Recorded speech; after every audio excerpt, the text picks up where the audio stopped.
Egunon eta ongitorri. Iaz konferentzia subiranista egin zuen gure eskuk lehen aldiz. Irungo Fikoan, egin zuzen ere. Eta esperientzia aberasgarria eta interesgarria izan zen. Sinetsita gaude, naziogintzan eta burujabetzaren alde, hainbat alorretan lanean ari diren eragiletan orbanako guztiok, gogoeta egiteko eta iritziak trukatzeko espazioak eta momentuak behar ditugula. Eta areago, bertako hausnarketak Euskal Herriko gainerako eragileekin eta oroar herritarrekin partekatu behar ditugula. Alegia, debate horiek kalera eraman behar dirala. Horixe izan zen iazko konferentziaren helburua, eta horixe izango da aurrerantzean ere. Gaur, bigarren konferentzia aurkeztera gatoz. Eta iragarri nahi dugu gainera, ekimen hau urtero egiteko asmoa dugula. Euskal Herriko mugimendu subiranista zabal eta anitzaren bilgunea eta gogoetagunea izateko bokazioa duela konferentzia honek. Erronka erraldoiak dituelako gure herriak. Ezinbestekoa dugulako burujabetza erronka horietarako eta elkarrekin pentsatzea eta eztabaidatzea behar beharrezkoa delako gero elkarrekin jarduteko ere. Nazioarteko testuinguruari erreparatu nahi diogu aurtengo konferentzian. Beti ere Euskal Herritik eta burujabetzaren ikuspegitik. Begibistakoa da burujabetzaren eta nazioaren ideiak bueltan dirala. Adibidez, Europan, Ameriketan, bere burua subiranistatzat duten eta diskurtsuetan nazioaren defentsa barra darabilten indar politikoek nagusitzen ari dira hauteskundeetan eta haietako asko gobernuetan daude. Zer oinarriren gainean datorkigu eta datozkigu bueltan ideia horiek? Nabaria da, itzulera horrek oinarri erreakzionarioa duela, herrialde askotan, Ameriketako estatu batuetan, Txilen, Argentinan, Espainian, Frantzian, Italian, Alemanian, eta baita beste hainbat lekutan ikusten ari garen bezala.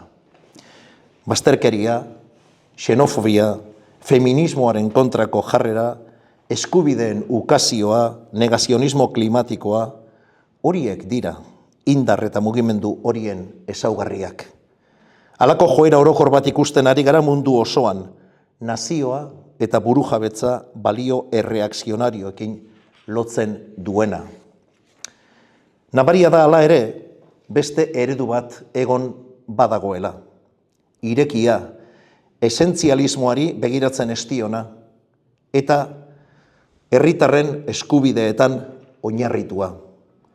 Gure eskun, hormak eta harresiak ez ditugu maite esan genuen aspaldi, kantuan, eta behin eta berriro errepikatuko dugu. Orain ideia bera sustatzen ari gara, herritu ekimenarekin. Herritar librez osaturiko herri librea nahi dugu. Ez dugu dudarik Euskal Herritar gehienek bat egiten dutela printzipio horrekin.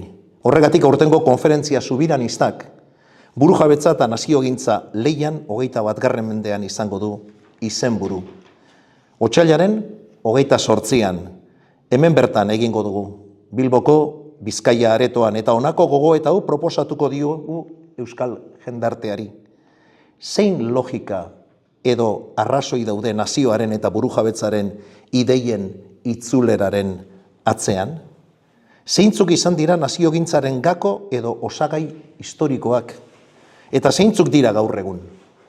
Zer gertatzen ari da munduan? Eta zehatz-mehatz estaturik gabeko nazioetan edo nazio txikietan?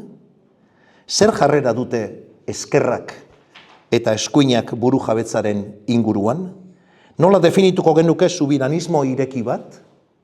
Nola berreraiki daiteke nazioa esentzialismotik edo bazterkeriatik aldenduta?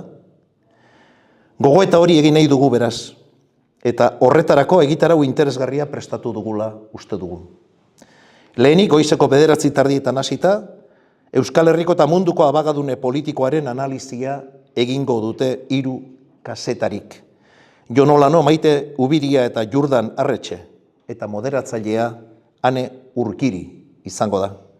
Ondoren bigarren blokean Kataluniako Omiun Kulturaleko erakundeko lehendakaria, Xabier Antik, elkarrizketatuko du Zelai Nikolasek. Eta bertan, Antikek nazio gutxituek munduan izan beharreko tokiaz, subiranismoan oinarriez, eta baita Aliantza Katalanaren susperraldiaz ere arituko da besteak beste.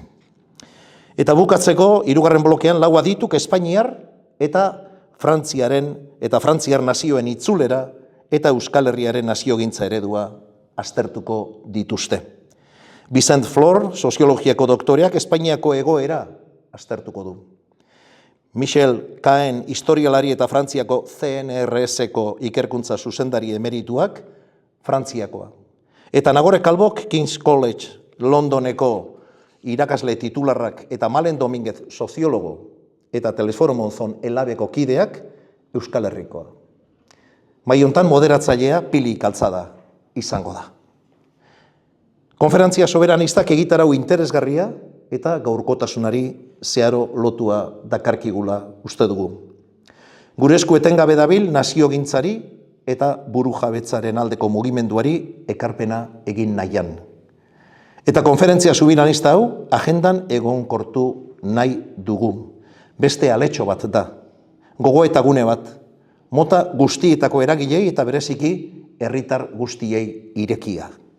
Ez baitugu nahi hausnarketa hau lau pareten artean geratzea, eta bai ordea kalera eramatea.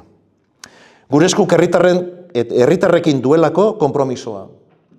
Bihar konferentzian izena emateko epea irekiko da, eta otsailaren 28an hemen espero zaituztegu guztiok. Bilboko Bizkaia aretoan, gaia pilpilean dago, eta ziur gaude konferentziak ekarpen eta hausnarketa interesgarriak ekarriko dizkigula.